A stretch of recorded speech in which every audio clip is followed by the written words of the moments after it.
those times.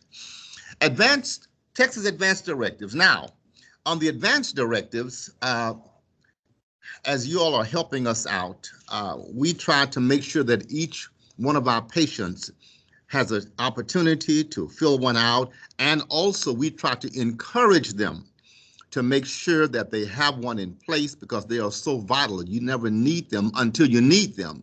And when you need them, it's too late to fill them out then. So we try to get everyone who comes to our hospital to fill out the Advance Directives.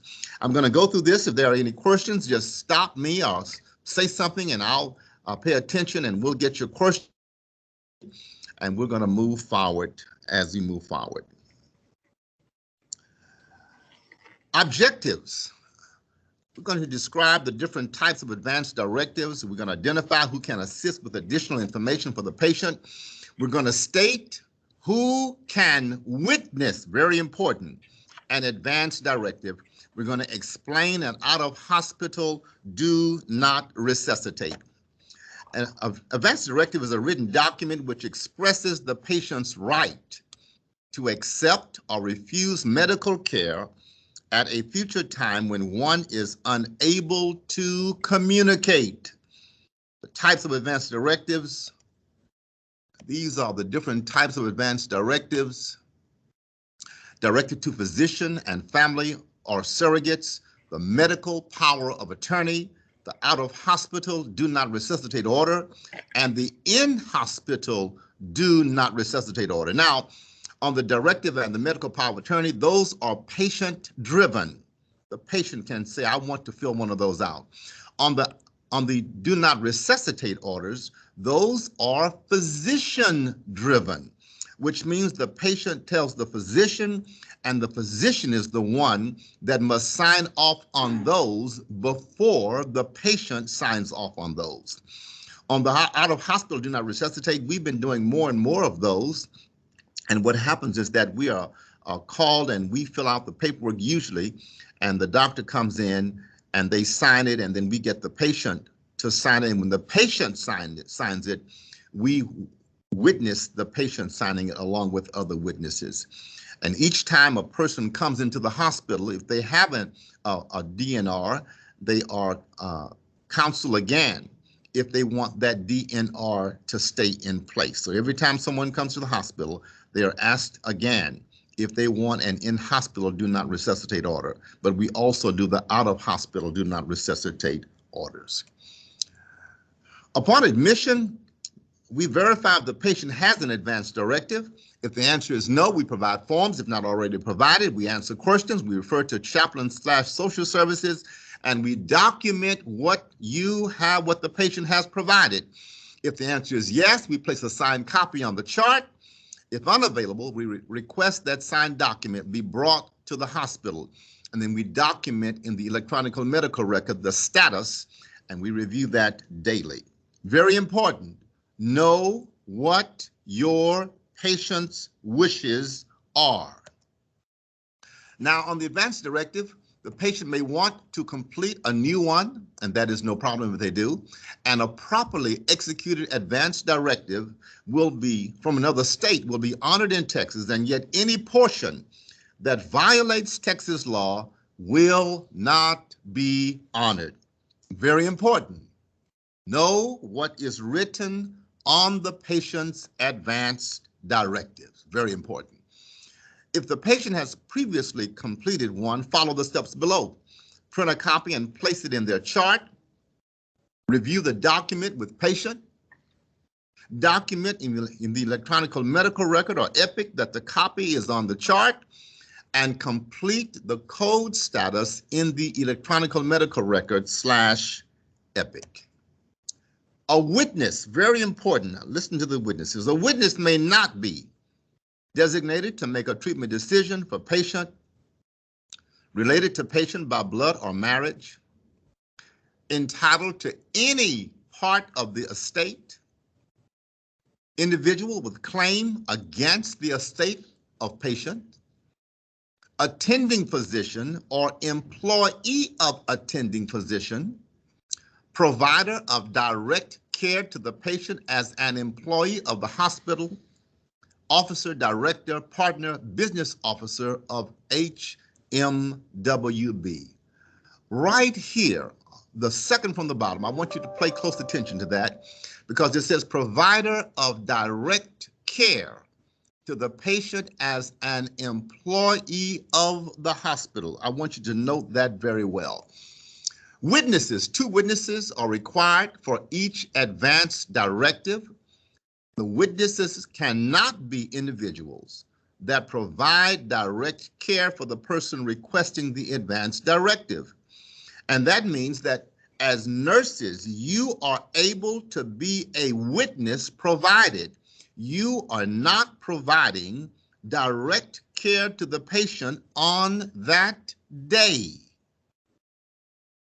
But you can be a witness. If you get to your floor where you're going and someone comes around and asking for witness and one of the nurses says out loud, said, "We can't witness," well, just know that they're saying that because the spiritual care department has not adequately trained them. But you're getting your training fresh and new, and so you have been trained, so you may want to just gently remind them, well, I think the rules have changed. I think we can be a witness as long as we are not providing direct care for the person requesting the advance directive, okay? And a witness may be any competent adult, including nurses, not providing direct care to the requester. I put this in because I wanted us to know, because I think a little bit beyond 2 years ago, we were saying that we were only looking for patients' family members and visitors to the hospital to be witnesses. I would go up and down the hallway looking for family members of another patient to come and be witness for the patient I was working with. And that's all we used were the visitors and family members of patients who were here. And so this came out from our CEO, and I want to read it to you so you'll be up on board what has happened. Employees can serve as witnesses for advance directives. Houston Methodist employees can voluntarily serve as witnesses for patient advance directives and DNR orders. However, if you are providing direct clinical patient care to the patient involved, or if you serve as an administrative officer of the hospital, you may not serve as a witness. There is a prevalent misconception at our clinical facilities regarding the use of Houston Methodist staff as volunteer witnesses for patient advance directives and inpatient DNR orders, said Mark Easterly, Vice President, Houston Methodist Legal Services. There is no legal prohibition, system policy, or procedure that would prohibit our staff from serving in this capacity. In fact, as counsel for the organization, the attorneys for Houston Methodist support this practice and believe our facilities should facilitate the witnessing of patient documents. And so we encourage our patients to make advance directives and to participate in their own health care decisions. In keeping with our eye care values, we discourage having guests serve as witnesses because it interrupts their visitation with their families and patients. And that last sentence, when I read that, I stopped immediately looking for members of families or visitors. And so now I only use employees of the hospital. Let me also make you aware of how I work that. I know that you are busy, and so what I will do, I will go in with the patient who wants one. I will take care of all of the primary things that need to be taken care of, get everything filled out, And then when I need a witness, I will step out of the room and I'll say, I need a witness. Can someone come help me and witness this advance directive? And then when you come, we will step in the room. I will show you the blank spot, and then I will have you, they will sign, and then I will have you to sign, and I will sign as the other witness for that patient. Now, I used to never be a witness, but since this came out, I am a witness every time. But now I want you to know, when we started doing it, as long as we were doing it with visitors and family members, they were putting their personal address down. And so when we started doing with our staff, I started asking them to put their addresses down. And some of them were very uncomfortable putting their personal addresses down. And so I escalated that, and the word came back from our legal department that the address does not invalidate a person's being a witness. And so now on all of our forms, it is pre-populated with the address of the hospital below where you sign as a witness. It already has in it 18,220, State Highway 249, Houston, Texas 77070. So all we need is you to sign as a witness, to print your name, and you are good to go. It shouldn't take you one whole minute in with us when you are a witness. And that's how we work it, okay? That I want to make you all aware. Any questions on that? Any questions on that?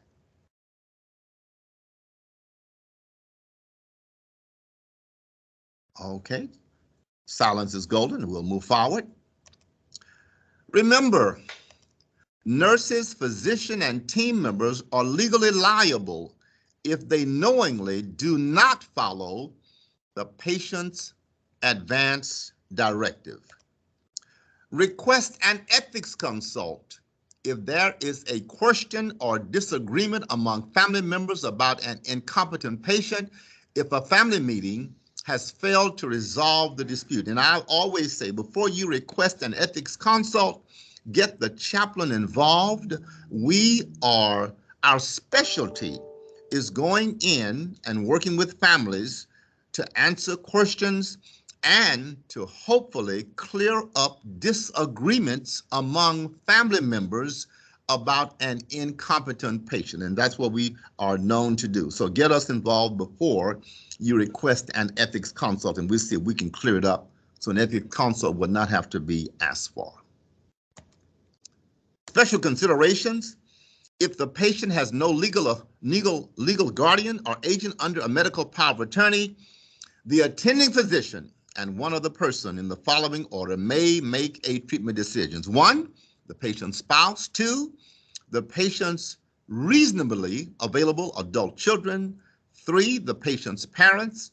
And 4, the patient's nearest living relatives. And if you have been in healthcare for any amount of time, you know that those items can become very confused and muddied because they get very, very complex, very, very complex. The attending physician and concurring physician can make treatment decisions for an incompetent patient when there are no family members and no surrogate available. This is an order. There's an order also. What is it? What is a do not resuscitate order? That's an order in the patient's medical chart that instructs the medical staff not to try to revive the patient if breathing or heartbeat has stopped. This means that physicians, nurses, and others will not initiate such emergency procedures as those listed there. I'm going to let you read all those listed there.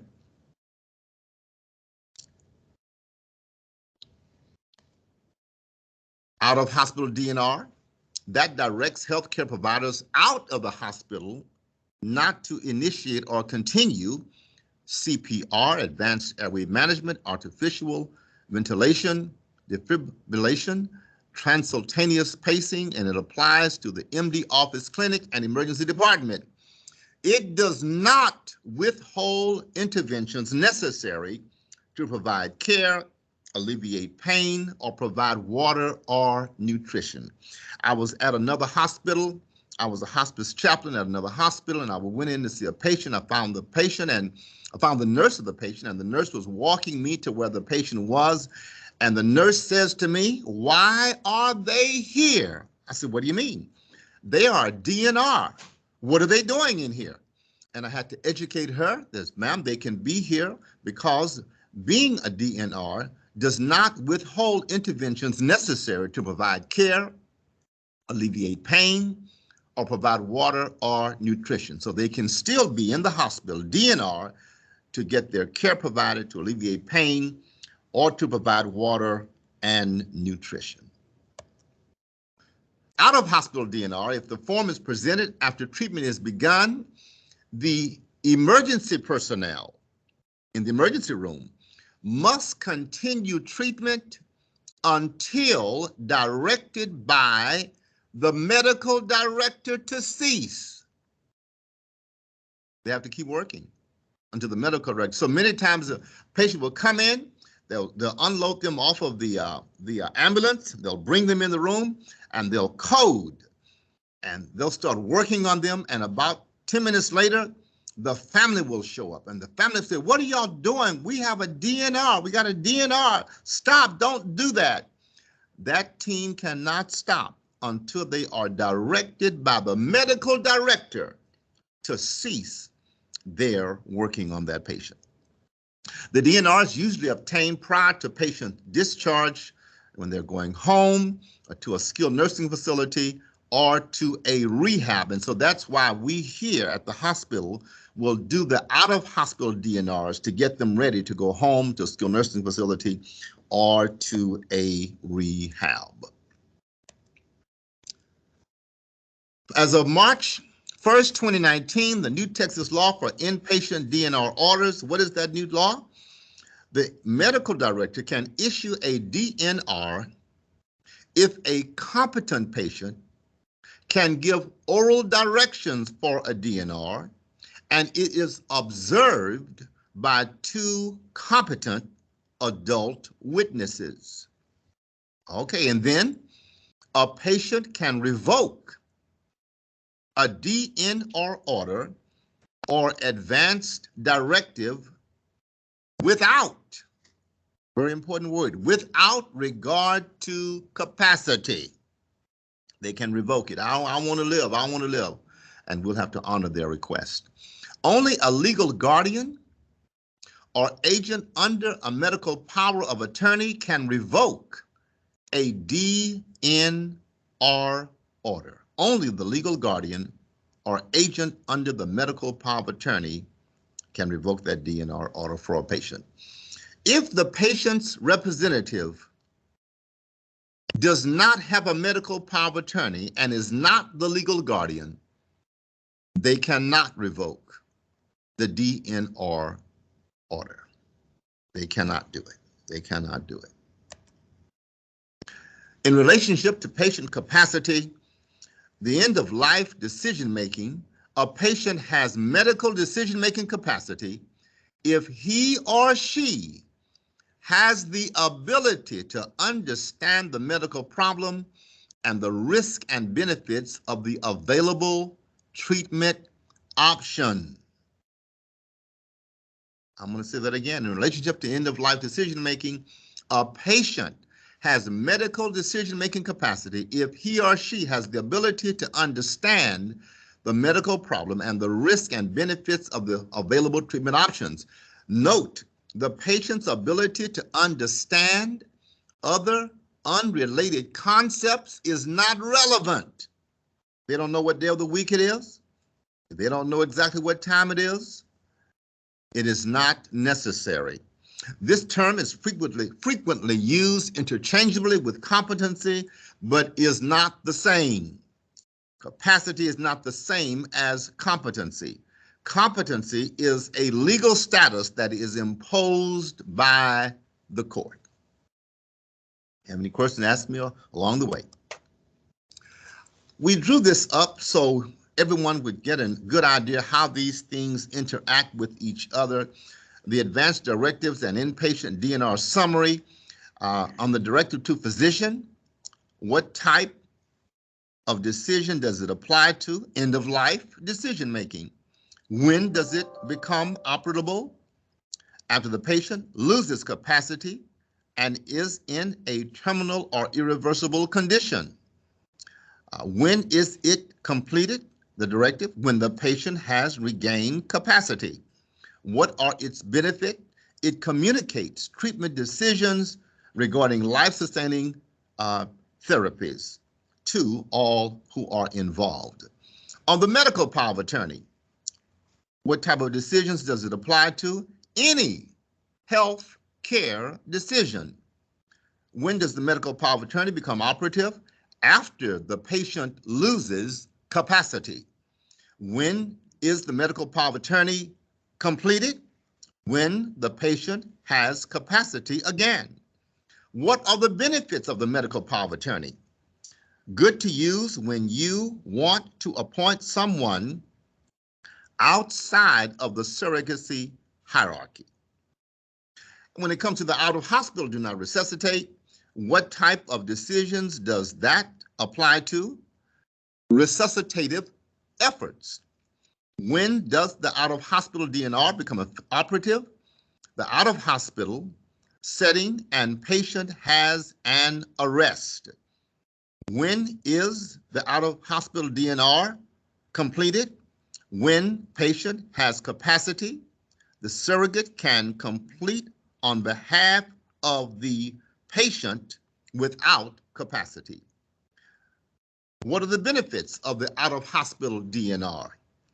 It guides the emergency medical people about patients' preferences about resuscitative efforts.